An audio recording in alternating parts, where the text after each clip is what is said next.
우리 헌법에 보면 정교 분리, 그러니까 정치랑 종교는 분리된다고 딱 써 있잖아요. 근데 현실은 어떨까요? 오늘은 바로 이 문제를 다뤄보려고 합니다. 르몽드 디플로마티크에 실린 문화평론가 아르망성의 기사, 우리는 왜 정교 분리의 원칙을 재천명해야 하는가? 이걸 바탕으로 한번 이야기 나눠볼게요. 자, 이 기사가 던지는 질문이 정말 강렬합니다. 정치와 종교의 경계가 완전히 무너져 버린 사회에서 과연 민주주의가 살아남을 수 있을까? 와, 생각만 해도 좀 아찔하죠? 오늘 이야기는 바로 이 질문에서부터 출발합니다. 자, 그럼 첫 번째 섹션으로 넘어가 볼까요? 정치와 종교의 위태로운 경계입니다. 이 질문에 대한 답을 찾으려면 먼저 우리나라의 현실부터 좀 짚어봐야겠죠. 과연 헌법이 말하는 이상과 현실의 차이, 이게 얼마나 클까요? 기사에서는 이걸 오랜 역설이라고 표현하는데요. 무슨 말이냐면 법에는 분명히 정교 분리가 명시되어 있는데 현실에서는 특히 선거 때만 되면 표가 급한 정치인들하고 또 영향력을 키우고 싶은 종교단체들이 손을 잡는 게 뭐랄까 너무 당연한 풍경이 되어버렸다는 거죠. 근데 이게 최근 들어서 정말 심각해졌다는 게 기사의 지적이에요.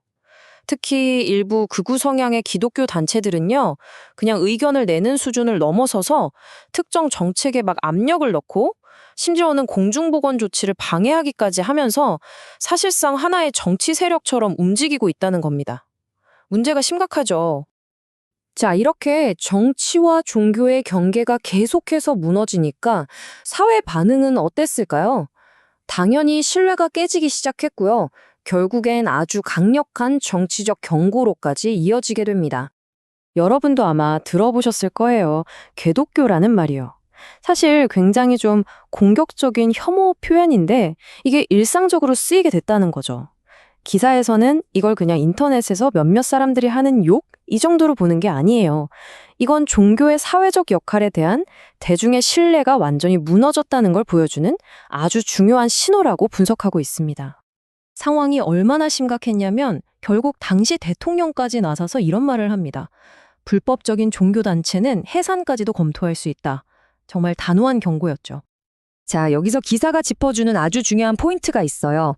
이 대통령의 발언이 종교 전체를 향한 위협이 아니라는 겁니다. 그게 아니라 종교를 방패 삼아서 헌법 질서를 어지럽히는 특정 집단들한테 이제 더는 안 된다. 지금까지의 비정상적인 상황은 끝났다는 걸 아주 명확하게 선언한 정치적인 메시지였다는 거죠. 좋아요. 그럼 이 꼬인 문제를 어떻게 풀어야 할까요? 기사는 여기서 아주 흥미로운 해법을 제시하는데요. 바로 프랑스의 원칙, 라이시테에서 그 힌트를 찾아보자는 겁니다. 라이시테라 좀 생소하게 들리실 수도 있겠네요. 이게 뭐냐면요. 단순히 정치랑 종교는 따로 놀아라. 이런 소극적인 분리가 아니에요. 이건 훨씬 더 적극적인 개념입니다. 그러니까 국가가 종교적인 영향력으로부터 공적인 영역을 보호하기 위해서 적극적으로 중립을 지켜야 할 의무가 있다는 거죠. 이게 수백 년간의 역사 속에서 만들어진 프랑스 공화국의 아주 중요한 원칙입니다. 자, 이 표를 한번 보세요. 한국과 프랑스가 얼마나 다른지 정말 딱 보이죠? 예를 들어 공직자의 종교적 중립 의무, 프랑스는 아주 엄격하게 법으로 정해놨어요. 근데 우리는 좀 애매하죠. 학교에서 종교 상징물을 착용하는 것도 프랑스는 금지인데 우리는 허용되고요.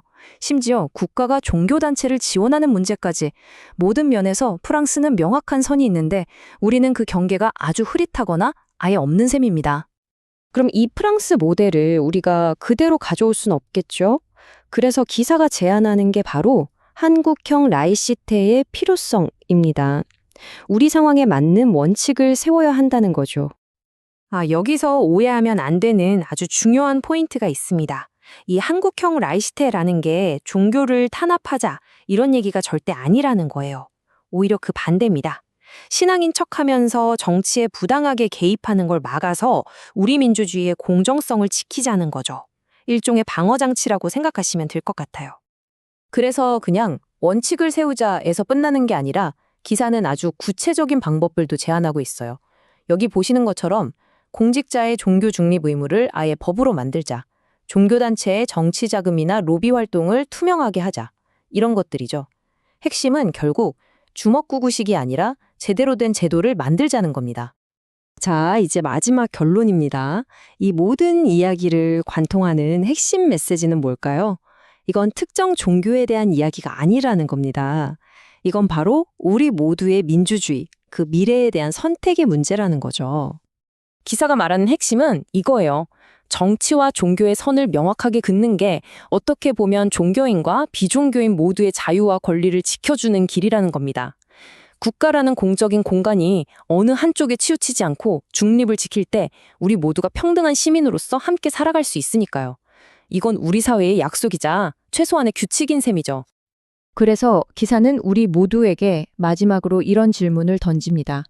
우리는 헌법에 그냥 쓰여만 있는 이 정교분리 원칙을 다시 살려낼 것인가?